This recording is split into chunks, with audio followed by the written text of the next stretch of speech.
AITA for ditching my friend and her toddler at a restaurant because they were late? My friend, Samantha, is a stay-at-home mom and has a 4-year-old daughter, Katie. Since her daughter's birth, she always insisted that I go to her place if I ever wanted to hang out. Even though she lives about 45 minutes away from me, I always did it in the beginning because I did value our friendship, and Katie was her first, so I could understand how she'd be stressed with a newborn. Recently, I started to put my foot down and wanted her to meet me halfway. I felt like her kid, she only has Katie, was old enough to handle being outside, and I was tired of driving just to hang at their house. We always picked a place halfway, so I felt like it was doable. During the last 3 hangouts, she was over 30 minutes late, and each time she claimed that she got mom privileges for being late because she had to wrangle her kid into the car and do other mom things I wouldn't understand. According to her, I'm childless. She asked to hang out this past weekend, and I told her that if she was late again, I'd leave. Lo and behold, the day came and she was late. After 30 minutes, I got up and left, but went to hang in the coffee shop across the street because I was curious just how late she'd be. She was over an hour late, and when she found out from the waitress that I left, she started to call and text me. She said that I was callous and selfish for making her drive 25 minutes away from home with a toddler only to leave, and that she only ever came out for me benefit. I told her that I hang multiple friends who bring their kids out with us, and they're never late, so it was pretty hitty toe blame being late on Katie, who is a perfectly sweet girl. She's never been a problem during our outings. Samantha just kept pulling the "you're not a mom so you wouldn't get it" card. I heard later from a mutual friend that Samantha's been blasting me in their mommy group and said I was bullying her for putting her child first. I feel like her reaction wouldn't be so strong unless she was actually upset, so I'm starting to kind of feel like an awe. I mean, she's right that I don't get it, as I don't have children, but I still feel annoyed that she's late and feel justified for leaving. My time is precious too. I'm not sure whether or not I should reach out. AITA for not wanting to change my first dance song because of my stepsister's association with it? Pretty much what the title says, so I'm going to keep it quick. We've chosen our first dance song. My stepsister is not at all happy because she and her ex-husband also had this at their wedding, and she said she has a lot of memories with this particular song. She asked if I could change it.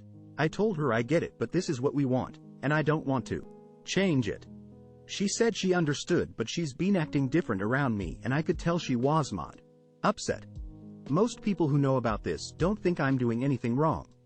But I had my sister and one of my friends tell me I'm being selfish and not understanding here.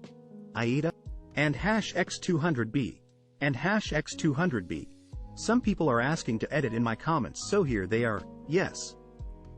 A few months after they got married, he was in a wreck. He thankfully survived but has a very severe TBI, among other things. He lives in a specialized nursing home. They did get divorced. My sister still goes on about how she loves him and visits him occasionally. He doesn't remember who she is most of the time, but my sister said she apparently sang the song to him and he looks like he remembers her. Her words, "Come what may," from the movie Moulin Rouge. My sister sees it as their song. She and her ex first met at the movies when they both went to watch it. Then apparently the restaurant they went to for their first date was also playing it, so they took it as a sign. And as I said, they also played it at their wedding. She also sings it to him sometimes now. I think it's a really nice song and I'd like to play it too. I don't want to have to change it. AITA for not wanting to pay for dinner? Typing this out sounds insane and I really don't think I'm in the wrong, but I need to know. A friend invited me to a dinner party at her house a few weeks ago. The actual dinner party was last night. I asked if I should bring anything, but she said no. It's not a potluck. She'll be making dinner for everyone. There were 7 of us total and the food was good. During the Maya we were all left, called our friend, dinner host, a chef cause she made a big dinner for all of us and we all said how much we appreciated it because it's hard to get everyone together at the same time. At the end of dinner we all helped clean, was the dishes, then have some wine. It started getting late so people started to head out, and on our way out the dinner host said don't forget to Venmo, Cash, App, Zelle her. Some of us were confused because we had no idea what we had to send her. So I asked her, what am I sending you money for? And she said for cooking dinner. Me, I don't understand why we should pay her. Because I spent my money and hosted the dinner and cooked. Me, None of us asked you to. You volunteered to do it and you never mentioned paying until now. I didn't do this for free. You should have told us before you hosted that you expected this. I don't think it's fair to just bring this up and expect people to pay. She called me an asshole and said again that she didn't spend hours to cook, grocery shop for free. I have never heard of this. Like ever. Arguing, and after a while I just Venmo'd her the $40 she asked for. I don't think I'm the asshole at all, and some of my friends agree with me. Some have said it's normal to pay for dinner during a dinner party at someone's house, so now I'm not sure. Edit. A lot of you have asked what she made, and it was some salad I've never heard of. The main course was smoked Gouda mashed potatoes with beef short ribs. A dessert I forgot the name of. I think she said she bought this from a bakery.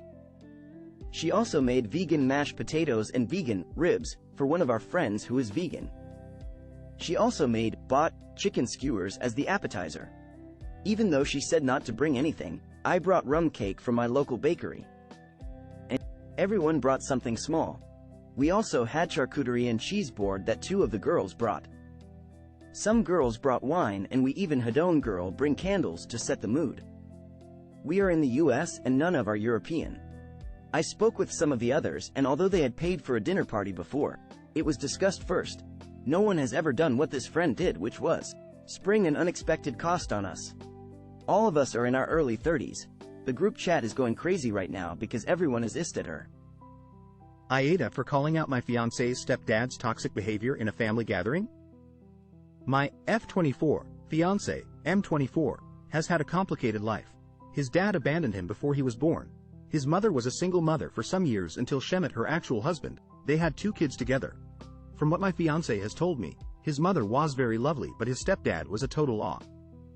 Once he had his own kids, he made sure to let my fiancé know that he was worthless in comparison to his own kids.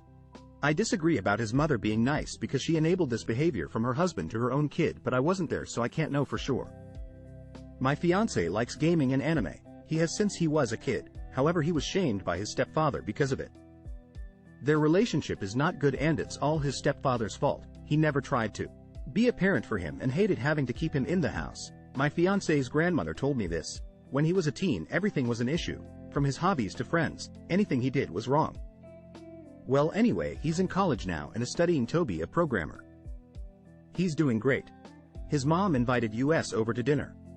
We drove there and luckily we didn't had to put up with his stepfather for too long because he wasn't home when we got there. He arrived just a little before lunch was served. After eating, we were hanging out in the living room when fiancé's mom asked him about college. He started talking about his grades, his classes and other school-related stuff. His stepfather asked his sister, who's a senior in high school, if she had been studying. She said she did, and he said, because she needs to be a headphone next year. He then explained that his daughter was getting ready because she'll go into law school next year. He's a lawyer too, and then he said the comment that made me snap. He told my fiancé that law school was hard on, been good at it is something to brag about because everyone can play video games all day but not everyone can graduate from a serious career. He literally said this. I looked over at my fiancé and he was sad. He didn't said anything but I know him. So I snapped. I told him that if he thought that studying programming was playing video games all day, then he was far more ignorant than I thought he was. I originally planned to stop it there, but then I got caught up in the moment and also told him that he was an asshole for dragging my fiancé down on purpose. I also told him that he must have a miserable life if he's so focused on causing pain on others. Nobody said anything and my fiance asked me to leave, so we did. He's not angry at me, quite the opposite, had hanked me for standing up for him. I made sure that he knows I support and love him. However, he got a message later from his about how rude I was for disrespecting his stepdad and how I ruined the day. I honestly don't care and neither does he, but I want to know if I was too rude or not. AITA for switching out my daughter's school lunches behind my wife's back? My wife Sarah, 36F, and I, 35M, have an 11-year-old daughter named Lily. Lily had begun attending 6th grade in September, but this problem only recently became a major issue. Sarah is Indian and makes great dishes that the whole family enjoys, and tends to pack these lunches for Lily as well. She typically packs Lily a rice with dal in a container or something similar, which she had no issues with in elementary school. However, recently Lily came sobbing to her mom Andy about the lunches she took. The kids at school had been making fun of her food, which absolutely made my heart break. I had struggled with the same thing at her age. I come from a Chinese family and would always take homemade food to school too, and when I asked her if she wanted us to report the problem, she begged us not to so she wouldn't be called a snitch, or worse. When Sarah heard this, she simply contacted the principal, which I didn't want to resort to at first, and left the issue, telling Lily she wouldn't be buying school lunch and to just ignore the other kids. The same problem occurred every day. Lily would be coming home feeling extremely upset, and there were even times Sarah would yell at Lily for not touching her school lunch. We both had talks with Lily about her culture and how she should be proud, have contacted the schools, but the school is ignorant of the issue. They simply had a talk with the parents, and ended it there, and Lily isn't budging. I don't want her to starve, because so many days she doesn't even eat her lunch. How brutal middle schoolers can be, and I didn't want Lily to feel insecure or upset even if it meant making her take other lunches, but Sarah refuses to make other lunches. I began to make other lunches for Lily, like sandwiches, or sometimes mac and cheese, so she'd feel more comfortable eating it in school in front of her classmates as a final resort when nothing else worked. I would take Lily's lunch for myself at work and pack her own lunch early in the morning, which she finished and seemed happier when coming home daily after. However, this only worked for about 2 weeks until Sarah found out and was infuriated. She said I was denying Lily her culture and she needed to learn to stop being insulted by other kids, telling me I'm raising Lily to get whatever she wants. Is Sarah right? AITA? Edit. Bringing this post and topic up tonight. I'll post an update when I can. Hopefully this is enough to convince Sarah. If not, I'll do what other comments said and just keep packing Lily's lunch or let her pick.